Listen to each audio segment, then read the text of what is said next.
ہمارے نبی نے کم کھایا اور کتنی زوجہ کی آپ کی ایک وقت میں 9. صحابہ کم کھاتے تھے اور اتنی بھاری بھرکم تلواریں اٹھا کے میدان جنگ میں لڑتے تھے. اچھا 3 کام جو مذہب نے بتائے ہیں وہ کر لو. سمجھدار ڈاکٹر بھی اسی کا مشورہ دیں گے انشاءاللہ. جو مذہب نے 3 کام بتائے ہیں نا صحت کے حوالے سے وہ کر لو.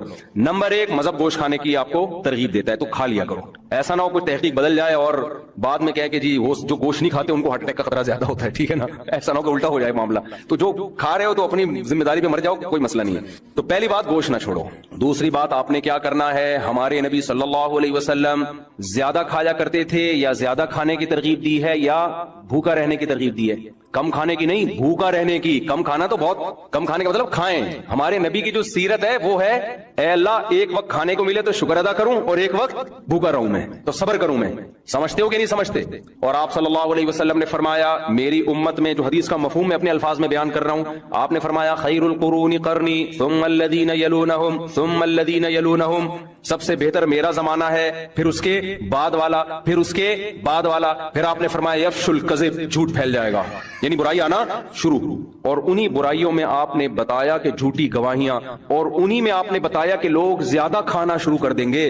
یہ نہیں فرمایا کہ حرام کھانا شروع کر دیں گے, نا نا نا نا, حلال کھائیں گے مگر زیادہ. تو زیادہ کھانے کو بھی کس میں شامل کیا جا رہا ہے؟ برائی میں شامل کیا جا رہا ہے. یعنی امت اتنی بری ہو جائے گی خوب کھانا شروع کر دے گی, کھانا بہت کھائے گی. نہیں یاری بات میرا. تو کم کھانے کی ترغیب ہے, کم کھانے کی ترغیب ہے. اتنی ترغیبات ہے نا کم کھانے کی کہ ہمیں تو اپنے بارے میں ایسا لگتا ہے کہ یار پتہ نہیں ہمارا ہوگا کیا. نہیں اگر ہم پیغمبر صلی اللہ علیہ وسلم سے قیامت کے دن ملے اور اپنے پراٹھوں کے ہم نے کسی نے بتا دیا کہ یہ 2 پراٹھے صبح ناشتے میں کھایا کرتے تھے, تو امید تو ہے کہ انشاءاللہ ان چیزوں پہ پکڑ نہیں ہوگی. یہ ترغیبی چیزیں کوئی واجب حکم نہیں ہے, لیکن ہم جائیں گے کہاں؟ تو ہم بہت کھاتے ہیں بھائی, بہت کھاتے ہیں. نبی صلی اللہ علیہ وسلم کی خدمت, یہ میں ٹاپک کمپلیٹ کرتا ہوں, جب چل پڑا ہے نا اتنا ہو گیا تو اس کو مکمل. آپ نے جو بھائی موضوع دیا وہ کہاں گئے بھائی نے پرچی دی تھی, وہ میں اس پہ ضرور بیان, آپ جمعے کے بیان میں آتے ہیں, میں انشاءاللہ اس پہ ضرور, میرے ذہن میں پہلے سے یہ ٹاپک تھا, میں اس پہ ضرور بات کروں گا انشاءاللہ.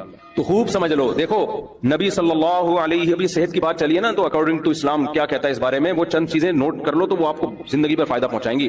نبی صلی اللہ علیہ وسلم نے فرمایا کہ 2 آدمیوں کا کھانا, ایک آدمی کا کھانا 2 کے لیے کافی ہے. طعام الواحد یکفی الاثنین, ایک آدمی کا کھانا 2 کے لیے کافی ہے. یہ صحیح حدیث ہے. جتنے میں 2 آدمی, ایک آدمی سیر ہوتا ہے نا, اس میں اصل میں 2 کے لیے کافی کا کیا مطلب, سیر تو نہیں ہوتے, لیکن جتنی آپ کو انرجی چاہیے, جتنا آپ کو زندہ رہنے کے لیے, ایک مناسب لائف گزارنے کے لیے جتنی خوراک چاہیے, تو جتنا ایک آدمی کھا رہا ہے وہ کتنے کھانا شروع کر دیں, 2 کھانا شروع کر دیں تو وہ کافی ہو جائیں گے آپ. اور ہمارے ہاں جتنا ایک کھاتا ہے, جتنا ایک کو کی خوراک ہے تو وہ 2 کی کھاتا ہے. وہ اس حدیث پہ کیسے عمل کر رہا ہے؟ الٹا.